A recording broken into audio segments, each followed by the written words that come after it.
What's going on, guys? We got the new episode of Blue Lock that just dropped today, Soccer Zero. It's episode 3. My name is James Graham. I'm joined by Andrew Nimsgren. We're gonna be breaking down the episode for you. Andrew, how you feeling? How you doing about this? How you feeling about this episode actually today? I said last week, I'm worried if soccer is going to be enough to keep this going and keep me interested. And before before this call started, I said I want more soccer, which is not something I thought. So I think that's a great explanation of where Blue Lock is at and how the first episode with an actual game felt to me.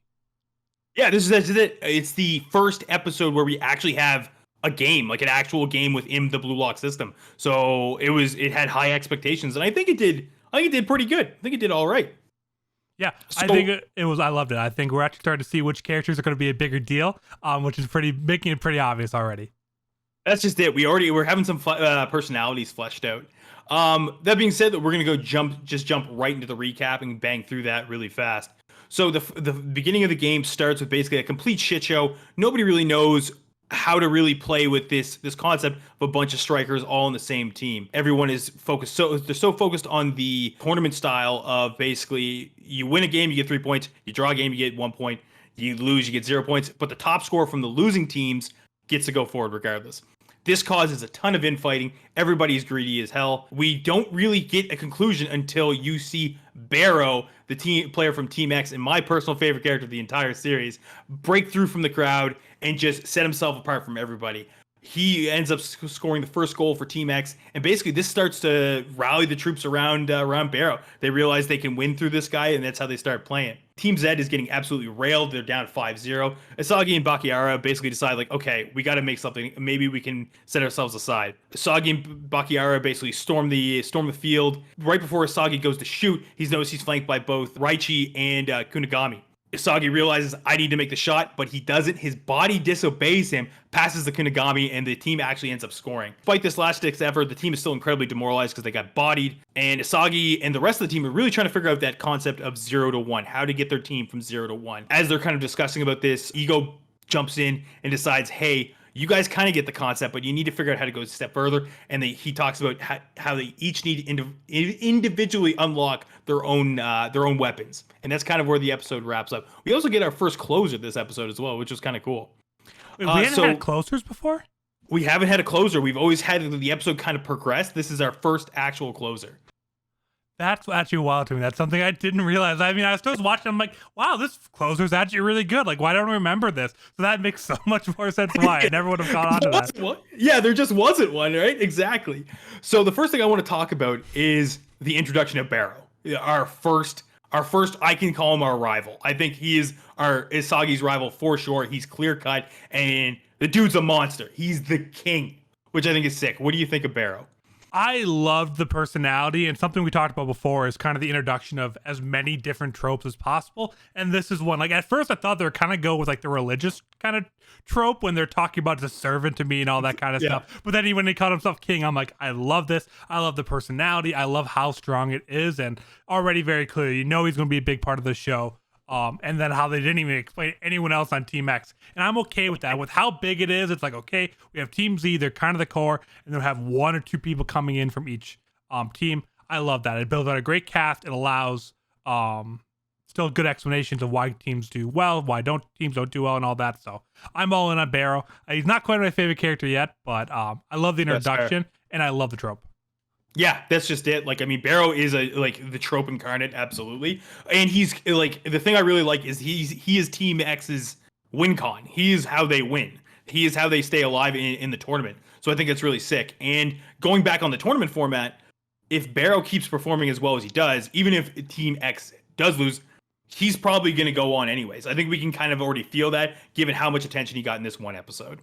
Yeah, I agree. You can tell in the intros for the anime, you can tell in this episode that he's going to be moving forward. So no matter what, whether they win or lose, like, he's going to be making the next round too, which I'm okay with kind of knowing that kind of stuff. But on kind of the flip side of kind of continuing the Barrow was very clearly, he led that 5-0 lead and all that kind of stuff.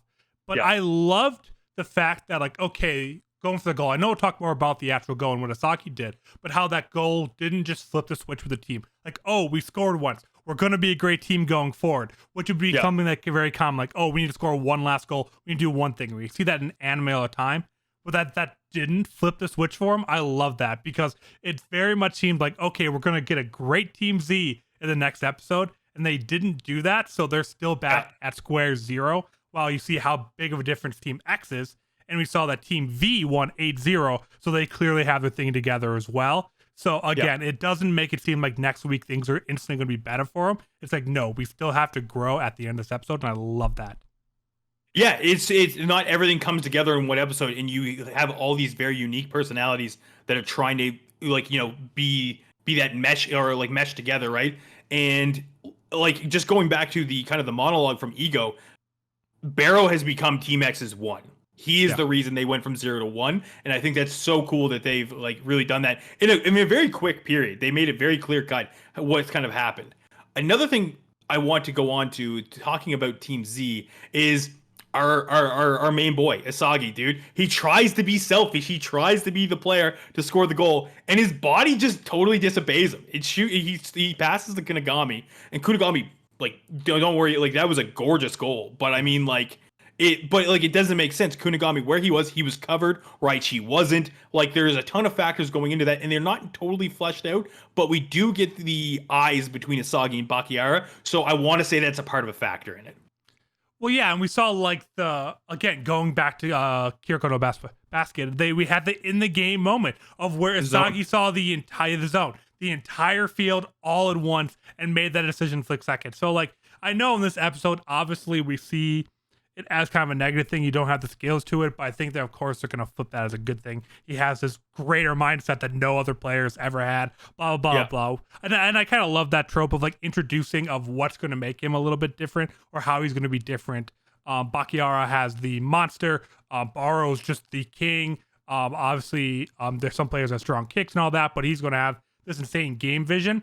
So I love the power up while still being seen as it's a big downgrade for him. So I just love that whole moment there that, of course, it's not great for his standings because they're now 0-1 and he has 0 goals. But I think overall for character growth, it's setting up something very early on that's going to be great for 2-3 episodes down the road. Yeah, that's just it. Because I mean, like, just talking meta about sports, like, you do have a ton of things that contribute to a good player. You have physique, you have technique, and you have IQ, right? Like, game IQ is a huge thing, right? And I think that's kind of what I'm getting the suspicion of, is that's how they're selling Asagi. Asagi's IQ of the field and how to play soccer and everything like that is that's his thing. That's what he does, right? That's his weapon, his technique, right? So maybe they'll build on that. We might be getting ahead of ourselves a bit, but they're kind of like handing it to us like that way, right? Yeah, and I think that's definitely something we've seen before, and we see how well it can turn out. I keep bringing up Kiriko no Basket, but that's the exact same trope there, is that he gets the IQ, and then he becomes a god after that. Then he gets the skills, then he gets everything else.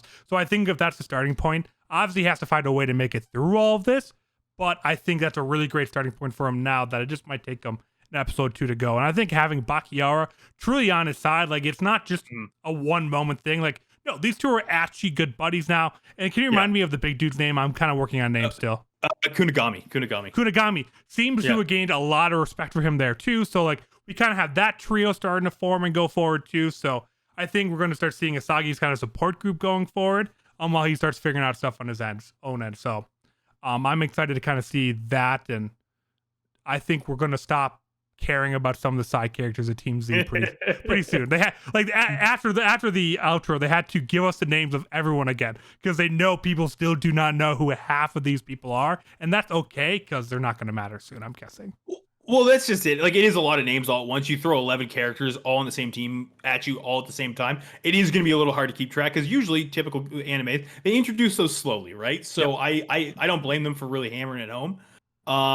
The final thing I really want to wrap up onto, and we're gonna, me or Andrew together are gonna do a separate video about this, about the whole concept of going from 0 to 1. I know that's kind of the big overarching theme of this episode, but we can't really boil it down and just like, we don't want to make this a segment in this short video. We want to give it its own attention because it is a pretty crazy concept. So we'll definitely be hammering that home later on this week. But yeah, I just want to let everybody know that we will be doing something like that. Yeah. But kind of on that point, I'm liking Ego more and more. Like, I don't know if he's supposed to be likable. I don't know if they're trying to make him more likable. But every time I see that goddamn man, I like him a little bit more. Even though half the things he says doesn't make any sense. He is clearly crazy, but I am Yeah. liking him more and more. And I think a lot of the explanations he gives after the effect, I think is a good job. Rather than him explaining things, or we get a lot of time with him talking to his support staff off on the side. Like, nope. I love how it's all focused on the players. Then he just Yeah. comes in and say, "Yep, you're right. You're wrong. This is how it actually is. This is what my thinking is." It's like your Yeah. weapons crush the opponent, scoring a goal is a revolution. Like, he's just throwing out all these big, strong words. And I love ego, even though I don't know if that's how you're supposed to feel at this point. I think you're supposed to kind of like him, right? You're supposed to like he's supposed to be cold and like calculated and stuff like that, but also like dramatic as well, right? He's this very cool blend of characters. I don't know if I'd give Ego a trope though. I don't know if he. No, I'd he's welcome him definitely in one that. of his kind. But with the man in Broadway, he deserves to be in the limelight. Is all I'm saying. But something I want to move into, which has been my favorite part of the episode, so I'm going to take the thunder from you because I love our ranking systems, and I want to move into our Blue Lock rankings for the week, where each and every week we do one character that went up in our personal rankings and one character that went down, whether we've seen him before or not. And James, I think I already know who's going to be your up, but can you let me know who is your up rank for the week? Oh, dude, it's Barrow. It's Barrow for sure. Dude, Barrow is a character I've been excited for so long. He's my favorite character. He's voiced by the same VA of Izawa. He's got that and Sukuna for anybody who knows JJK or My Hero. Yeah, man, he's incredible. How about you? For me, it's gonna have to be Barrow as well. I mean, I love the introduction of the character. I love how he really does seem like a top player already, even though he's probably only 230 out of He's 250. He's 250. 250 out of 275 players. Again, I just love seeing the skill gaps, and he's clearly way out of the realm of everyone else playing right now. Yeah. And my loser has got to be Igagumi, the little monk. He screwed the boys. He's not doing me any favors. He's not making me like him more either. That's the other thing. No, I think he sent him off the island, vote him home, vote him off, whatever you have to do, get rid of him. I am liking him less and less. He was my vote too, even though we've already given him one downvote on my end. He's just getting on my nerve. He's the worst in the program. He deserves to go. Let's bring in, so just pick someone off the street. He'll be a better player than this man at this point. So just give me another Raiji, man. Give me another Raiji. But that being said, guys, that's going to wrap us up for this week's video. Stay tuned for our 0 to 1 episode that we're going to be doing this week. But other than that, we will see you all next week for Blue Logs Recap.